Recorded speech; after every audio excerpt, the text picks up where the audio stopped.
ကဲကလေးတို့ရေအခုပြောပြမှာကတော့တလွဲတစ်ချောင်းမောင်ဖိုးထူးအကြောင်းပေါ့ရွာလေးတစ်ရွာမှာမောင်ဖိုးထူးဆိုတဲ့လူငယ်တစ်ယောက်ရှိတယ်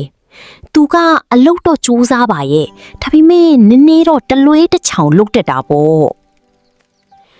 တနေ့မှာရွာတကြီးကမှားလိုက်တယ်ဖိုးထူးရေနက်ဖြန်မိုးရွာနိုင်တယ်စပား၆တီအိမ်ထဲသွင်းထားနော်တဲ့ဖိုးထူးကလည်းခေါင်းညိပြီးစိတ်ချပါတကြီးရေကျွန်တော်တိတိကျကျလှုပ်တတ်ပါတယ်လို့အားရပါးရကြီးကိုပြန်ပြောလိုက်တာနောက်နေ့မနက်ရွာတကြီးလမ်းလျှောက်လာတော့ဟောဗျာဖိုးထူးကစပားအိတ်တွေကိုအိမ်ထဲမသွင်းပဲ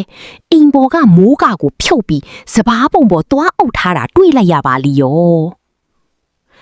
တကြီးကအံ့ဩပြီးဟဲ့ဖိုးထူးဘာလို့အိမ်ထဲမသွင်းတာလဲလို့မေးလိုက်တာပေါ့အဲ့ဒီမှာဖိုးထူးကတီတီငိမ့်ငိမ့်နဲ့ဘာပြန်ပြောလဲဆိုတော့တကြီးကမိုးမဆိုအောင်လှုပ်ဆိုလို့လေအိမ်ကတော့မိုးဆိုသွားပြီမဲ့စပားတော့မဆိုဘူးလို့ပြန်ဖြေလိုက်တယ်ကဲကြည်စံတလွေးလို့ပုံကတော့အဲ့ဒီအချိန်မှာပဲဖိုးထူးအမိအိမ်ထဲကနေထွက်လာပြီးအိမ်ထဲကရေဒီအရင်ခတ်ထုတ်ပါအောင်ဟေးလို့អော်လိုက်တော့ရွာသားတွေအကုန်လုံးဝိုင်းရီကြတော့တာပေါ့ကလေးတို့ကြီးမောင်ဖိုးထူးကတော့စပားမဆိုရင်ပြီးရောဆိုပြီးအိမ်မိုးကာကိုဖြုတ်လိုက်တာလीဒီပုံပြင်လေးကတော့စကားကိုအပေါ်ယံပဲမကြားပဲတီချာစဉ်းစားပြီးလှုပ်တတ်ဖို့ပညာပေးထားတာပါပဲ